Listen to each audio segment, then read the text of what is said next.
Alright, hello folks, this is Guy, and this is my good friend Sylvia Gill Palarilias. For that. It's okay. That's a Hi fancy everyone, thing. CCZ Genesis here, back at you once again. With a deck profile video here today with the Sylvia that got its backside handed to it by Lumia not too long ago. Very interesting. I was expecting to really lose against the aggressive matchup, but it tended to do very well. But yeah, for the folks at home who are still interested in the deck that got the crap kicked out of it, here she is, Sylvia. One of her best abilities, I feel, the thing that makes her an actual ruler to use is the fact that she can make any Firestone tap for green. So that's giving red control. Absolutely. Like being able ability to using Zeke's, Keen Sense, even Law of Silence, which is scary. Or what I'm using her for at the very least is pump, beefing up your Lancelot. Which is beefing also up, scary. yes, very scary. Just a single rapid growth can send your Lancelot over the edge and throwing him into a bad frenzy, thoroughly smashing into a field. Turn 3 it is nothing to sneeze at. Maybe something to scream at. Maybe something to flip a table at. But we'll continue and we'll see what you guys have to think afterwards. Her flip side, and that gorgeous full art glory, there she is, the what some people are hailing as anti-Bahamut, as Bahamut 2.0. She has flying swiftness, she has a 10-10 body, and the moment she hits field, she shoots something for a decent amount of damage. Now, a lot of folks have been building their Sylvia decks trying to make this flip side the end game, the thing that you're trying to shoot for, the thing that you're hoping to get into as soon as possible.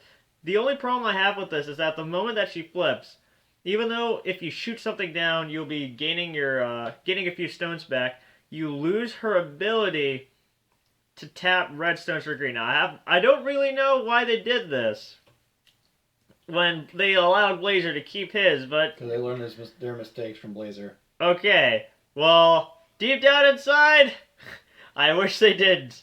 But speaking of that one particular loss of ability, we're going to be going into the Magic Stones in a moment. That is the exact reason why in my Magic Stones I make sure to run 4 blasting waves.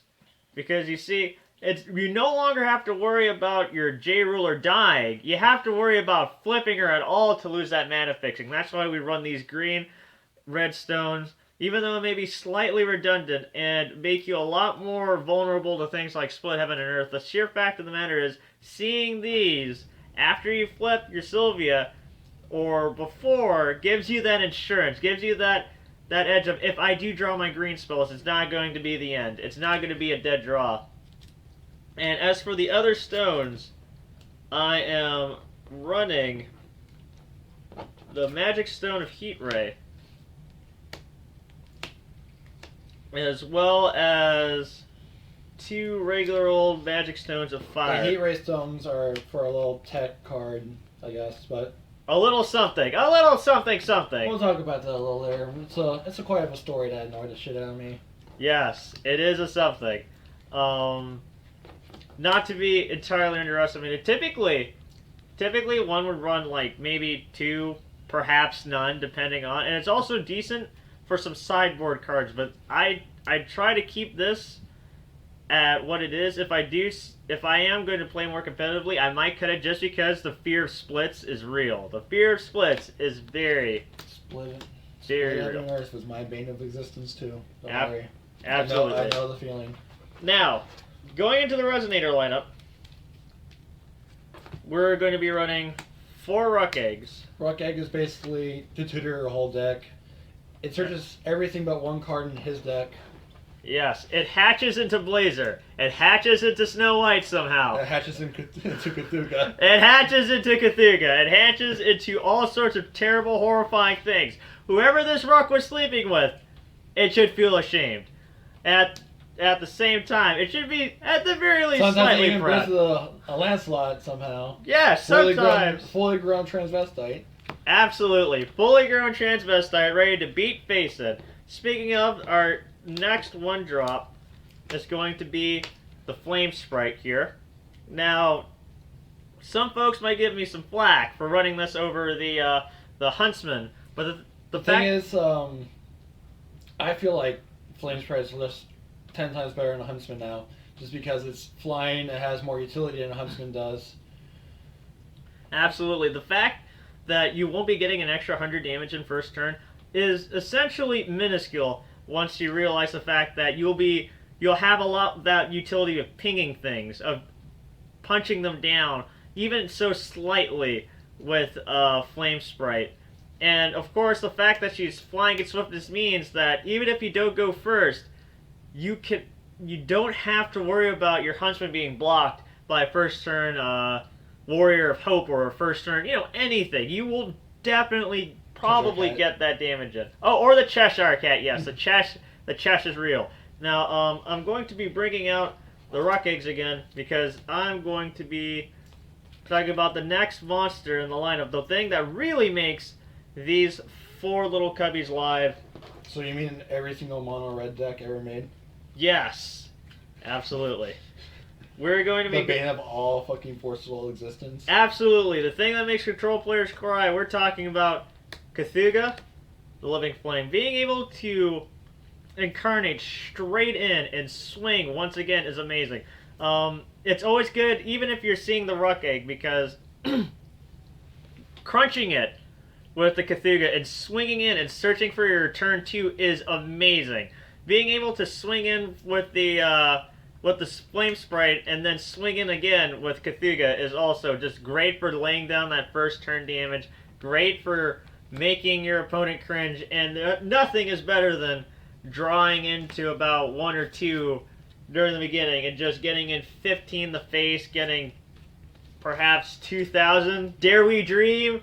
Dare we dream 2,000? Baja Blast usually did 27 at max damage.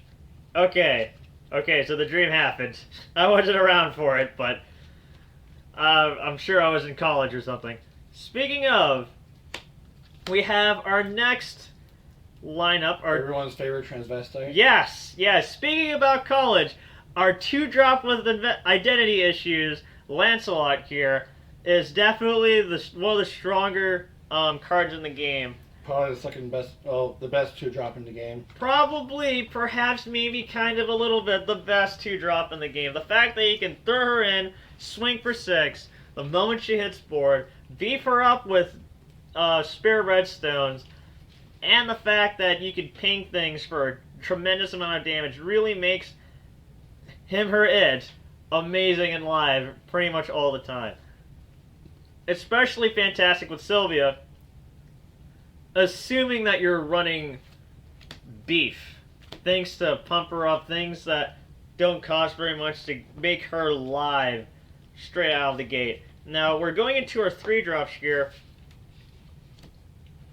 I decided to run only 2 Gareth because I really like Flame King Shout. I love Flame King Shout. It's very nice. I'm sure Flame King Shout is a very nice guy. I would totally introduce Flame King Shout to my mother, perhaps propose to it one day. But the fact of the matter is that depending on a single card to make another card amazing and live is not something I want to do very often. But Gareth on his own is a fantastic card to be able to throw in. It has a lot of utility. Absolutely. It prevents 700 damage. It can't get burned to cinders. Can't get thundered. Can't get demon flamed. And out of the gate, it may not seem... Well, it's a fantastic tank, for sure. And while it may not seem too amazing for out of the gate, since it's probably one of the only cards without swiftness in this deck, the sheer fact of the matter that you can Flame King Shout, throw his ass in, and then punch anything that survives is something that makes Gareth truly worth running. That's why, at the very least, I felt obligated to run him at 2. It's a sort of the same deal with Fake Dread, the Fake Red Moon. So I just feel like she's just better all together with her utility. Yeah, the fact that you don't have to worry about getting 2 cards in hand is amazing. And honestly, at this point, I am thinking about possibly throwing her in if I can. At the very least as a 1-up, because she is a great sudden game changer. The ability to slap board, take something, and swing in has... Honestly, I've been on the other end of that, and that hurts a lot. Speaking of, onto our next 3-drop, we're going on with Snow White. Probably one of the best... Well, Probably one of the better 3-drops in the game. One of the better 3-drops in the game. The fact that she has Swiftness, First Strike, and can ping things the moment she swings is pretty fantastic. I honestly don't think she would be running at all if she didn't have First Strike. The ability to just swing in, ping something, and smack down, and be able to deal the damage first makes her very much alive. Makes it so that she has a lot more survival and playability in this. Like, even if you use Flame King Shout to throw her in too. Actually, especially if you use Flame King Shout to throw her in, because even though she already has anything swiftness, that survives will just be pinged away. yes, anything that survives will just get pinged. And the fact that she has First Strike will definitely keep folks from blocking her. At the very least, the first turn she comes in to deal damage. And remember, the ping always goes right after you declare your attack, so you always ping off potential blockers. Right after. Now we're going into our one-ofs.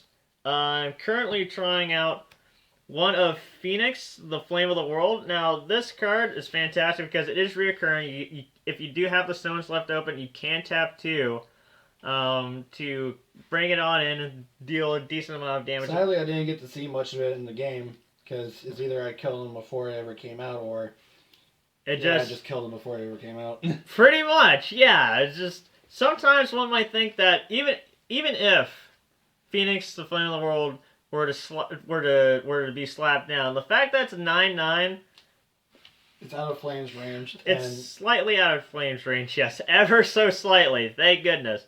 And the fact of the matter is that it is also flying, which is pretty nice. But at the same time, having to pay 4 for something like that, I would hope to draw a turn 4 because doesn't when it enters it pings everything for 300? Absolutely. The moment it hits field, it does ping everything for 300. Though you'll certainly need to try and have resonators with swiftness and what such to truly get that thing down. But being able to, every time it hits the field, it does that damage. So if it dies, at the very least, you can tap 2, bring it back, and then ping again, which will do a lot of damage, especially with all the area of effect damage rolls that we have in this deck. So yep. I'm hoping at the very least we could see this card be put to use. I'll definitely give more feedback on that later, but for now we're going on to our next one of, which everyone, I feel, at the very least, as long as we can, should be able to run Blazer, the Eater of Dimensions. The fact that he's a reoccurring 5 is fantastic. And I know most controlled Bane's existence as well. Pretty much. If you didn't have Zeus when this monstrosity came out, you cried. Absolutely. The fact that it could just keep on coming at 11/11 with swiftness is just out of this world. Our red deck should definitely be using this as long as it is capable of being used. And people, if you complain about it don't have flying, what's wrong with you? Absolutely. What is wrong with you people? Stop bitching. Yes, absolutely. And the fact that you can just you can literally add this to your hand at any moment if you have at least a single Rukh Egg is fantastic. And I mean, if you're running behind me, you'd be able to search it at any time when you wanted to. Pretty much. Just saying. Just saying, Sylvia. Just saying. And on to the last Resonator. This is that particular tech that my good friend was talking about. Here we have Arthur Pendragon, Knight of the Round Table. He is big.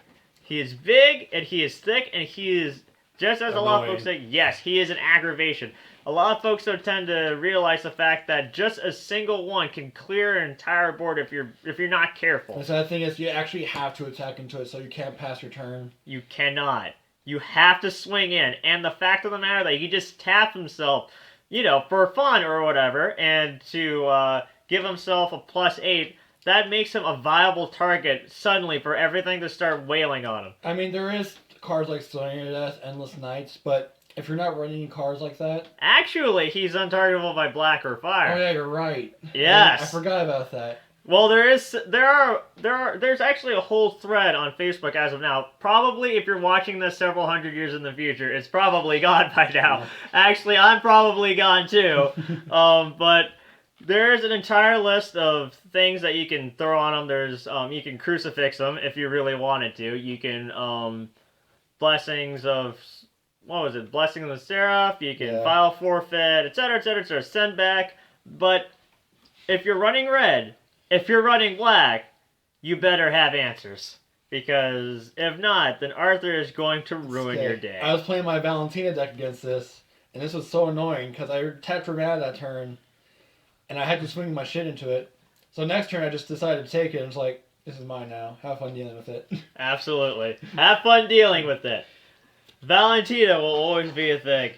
Okay, now we're going into our spell lineup. First, amongst the one drops, we're going with... Staple, absolutely. Thunder. Typically, if you ask me, I am one of those godless heathens who believe that Thunder doesn't really need to be in every red deck. But here, in particular, it definitely finds its place. You put down so much damage so fast that this can actually give you game. Without a shadow of a doubt. The fact that you have, at any point in time, 2,000 damage just floating around your deck, like just molecules in empty space. It's fantastic. At any point in time, you can end your opponent if you just put enough damage on the field. Now, you didn't actually see that happen. Actually, I don't even know if I drew a single Thunder now that I think about it. No, you didn't. No, I didn't. But when I do, what it does, it's fantastic. You draw Burn to Cinders. I did draw Burn to Cinders. Well, there's that at the very least. And on to our next, what I feel is thoroughly alive in Sylvia. We have our Rapid Growths for just one Firestone. That's right, folks, just one Firestone. You can make your Lancelot 1,000 and more than enough to punch in a gigantic hole into your opponent. It is truly a horrendous thing to see. Being able to just tap one on turn 3 and to just go in all out. The sheer fact of the matter that it could also have Remnant makes this card unreasonable. You just can't reason with the frothing bear on the top of this card. Yep, card's legitimately insane. Absolutely. Just seeing one means that you see two, so you pretty much have 8 of it. Growths. You have... Oh my god. You have 8...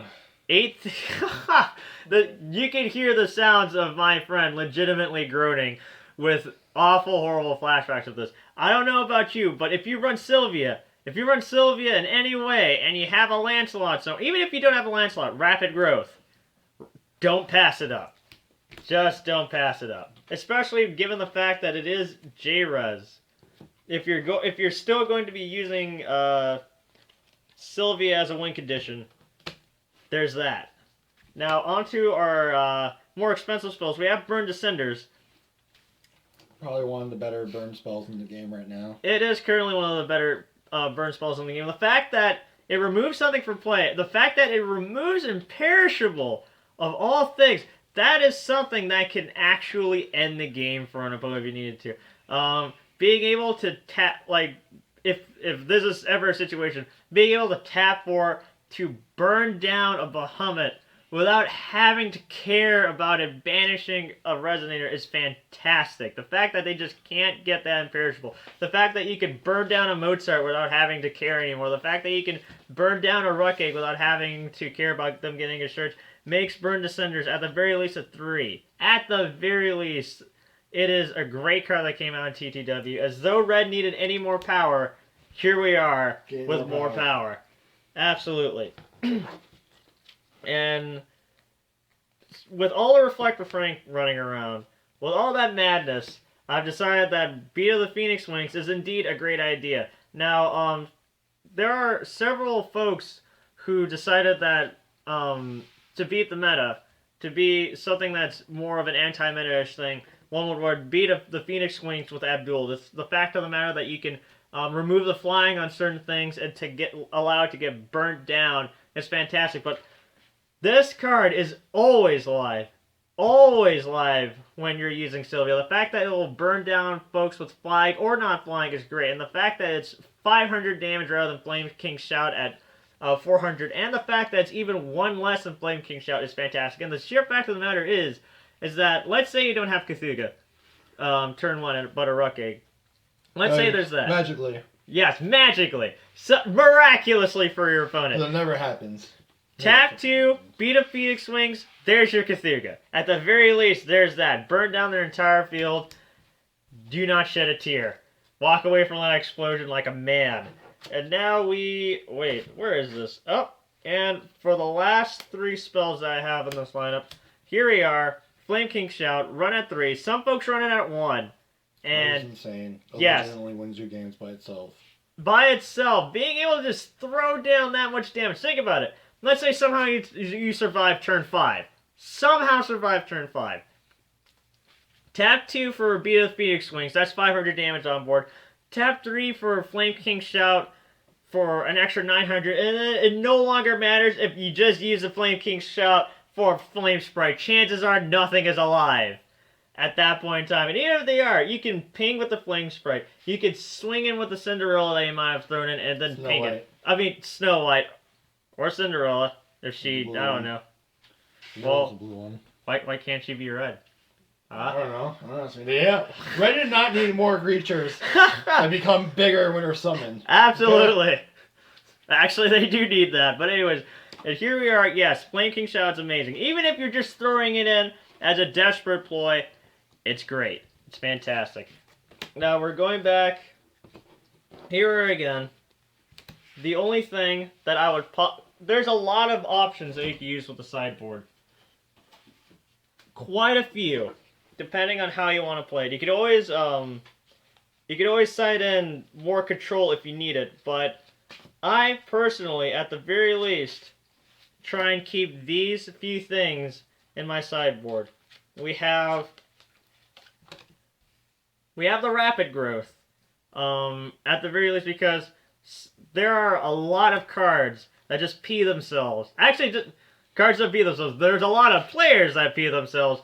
Just thinking about the fact that they're one final forfeit away from getting their big play stopped. They're one final forfeit away from losing what they have. Final forfeit is actually a pretty strong card in this format. It is something to keep in mind, at the very least. Speaking of further, with all the white we have running around. Okay. And I also tend to try and keep, at the very least, Gawain in my sideboard. The fact that I have to pay less to put Lancelot overboard. The fact that I can swing with something and make it a viable Lancelot target. And then rest it. Yes, rest it, absolutely.